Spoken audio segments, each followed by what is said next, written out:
Hi viewers, welcome to our channel. ప్రస్తుతం మనతో పాటు ఇమ్మంది రామారావు గారు సీనియర్ జర్నలిస్ట్ ఉన్నారు. వారితో ఒకసారి మాట్లాడదాం.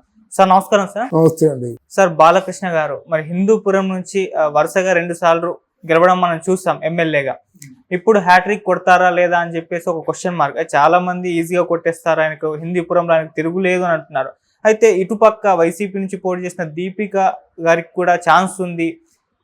ఈసారి బాలకృష్ణ గారికి హ్యాట్రిక్ అంత ఈజీ కాదన్న వార్తలు కూడా వస్తున్నాయి. దానికి కారణం ఏంటంటే మైనార్టీ ఓట్స్ అన్ని కూడా వైసీపీకి షిఫ్ట్ అయ్యాయి, ఎందుకంటే అక్కడ మైనార్టీ ఓట్లు ఎక్కువగా ఉన్నాయని అంటున్నారు. మరి ఇదేమన్నా కలిసి వచ్చే అంశం అంటారా వైసీపీకి? అసలు బాలకృష్ణ గారి హ్యాట్రిక్ గెలుపు ఖాయమా లేదా సార్? మీ ఒపీనియన్ ఏంటి?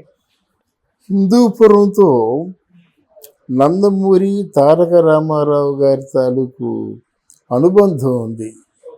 మొట్టమొదటిసారిగా తారక రామారావు గారు ఎంపిక చేసుకున్న ప్లేస్ అది.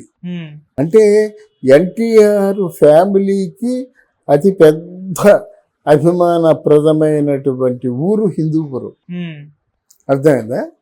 అందువల్ల ఆ బాలకృష్ణ కూడా హిందూపురాన్ని బాగా డెవలప్ చేశాడు. అక్కడ మైనారిటీల లేకపోయినట్టు హిందువుల అనేటువంటి మత విభేదాలు బాలకృష్ణ దృష్టిలో లేదు, ఆ ప్రజల దృష్టిలో కూడా లేదు. అందుకనే తక్కువ మెజారిటీతో గెలిచినప్పుడు కూడా హిందూపురంలో బాలకృష్ణ గెలుస్తున్నాడు. హిందూపురంలో బాలకృష్ణకి కావలసినంత మెజారిటీ ఉంది, అంటే కావలసినంత నెట్వర్క్ ఉంది, అంటే గెలవడానికి కావాల్సిన నెట్వర్క్ ఉందన్నమాట.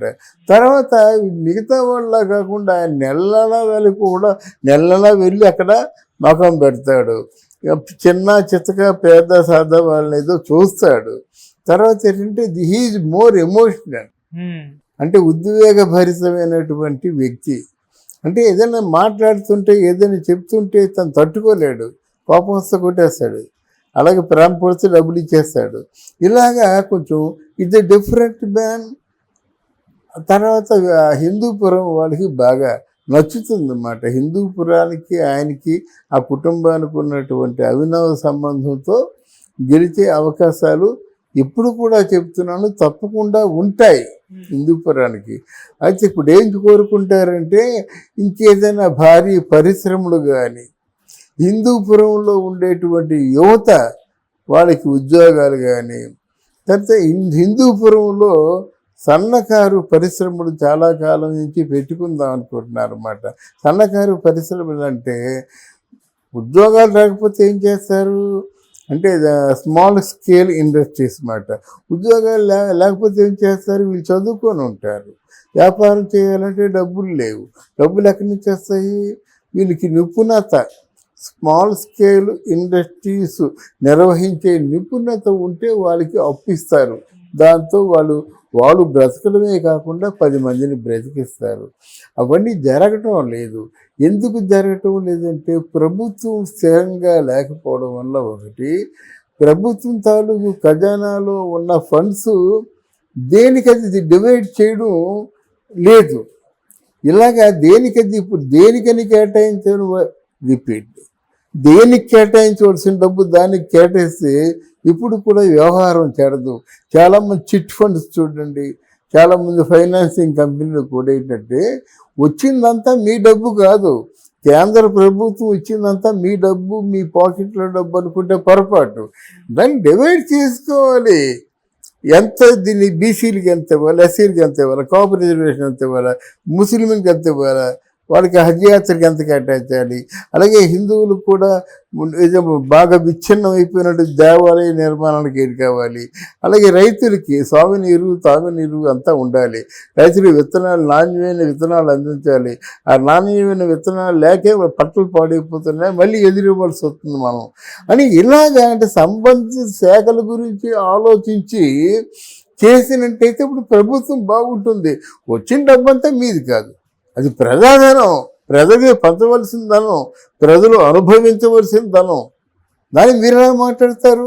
ఇంతవరకు అదే అయిపోయింది. వచ్చిందంతా మందే, వాడు రబ్బో దిబ్బో అంటుంటే వాడు కేటాయించడు. లేకపోతే ఎంత మోసపూరితమైనటువంటి పని కాకపోతే జనవరి నుంచి నేను బటన్ నొక్కుతున్నాను అని చెప్పి 5 మాసాలు అలా గడిపేశారంటే ఎవరైనా ఏమనుకుంటారండి? అందువల్ల ఇవన్నీ చేయకుండా ఉంచాలి. ఇప్పుడు అయ్యో నీ సినిమా యాక్టర్ని నా రాజకీయాలు తెలియంటే మాత్రం బహుశా బాలకృష్ణ గారికి ఇదే ఆఖరి ఎన్నికలు అవుతాయేమో. ఓకే.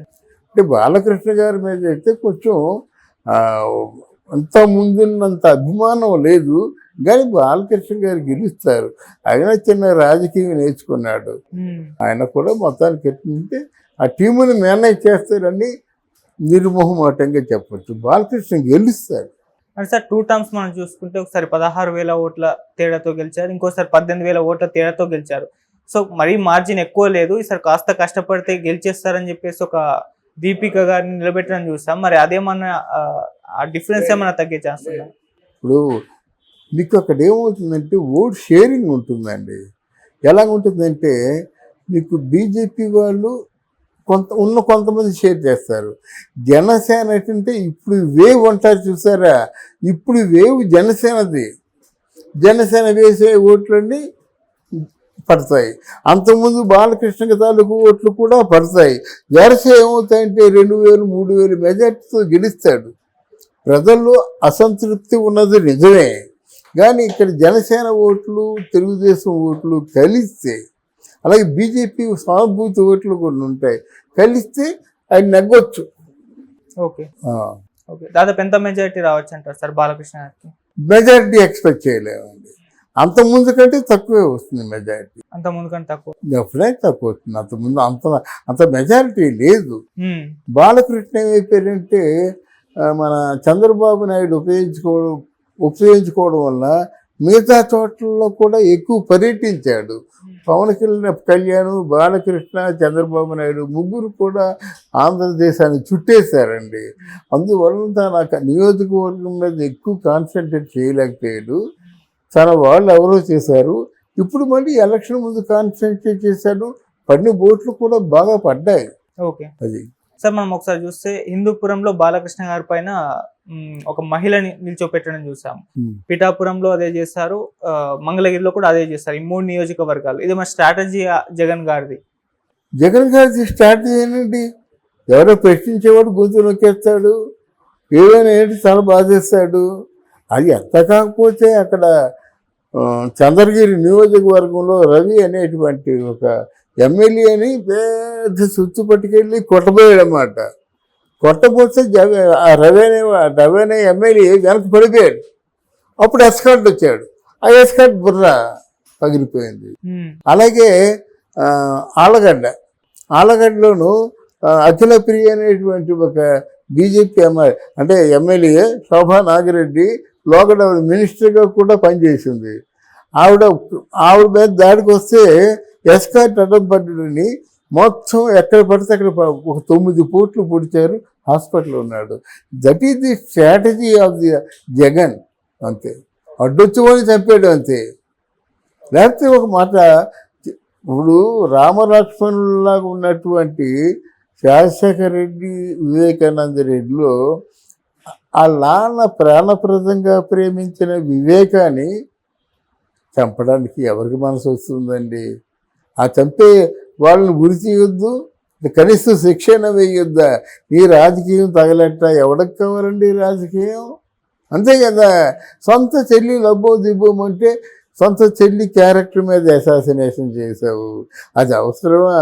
ఆ వివేకానంద కూతురు మొత్తం పని పాటు మానేసి దిక్కుమాలిన పక్షిలాగా అన్ని చోట్లకి ఢిల్లీ, హైకోర్టులో ఇవన్నీ తిరుగుతున్నప్పుడు ఆవిడని చూసి నీ చెల్లే కదా స్పందించవా? వాడికి ఎంత కడుపు మంట కాకపోయినట్టయితే దయచేసి మా అన్నయ్యకి ఓటు ఎగొద్దని చెప్తారు. ఇవన్నీ strategies of Jaganmohan Reddy. Okay sir, thank you so much. Thank you.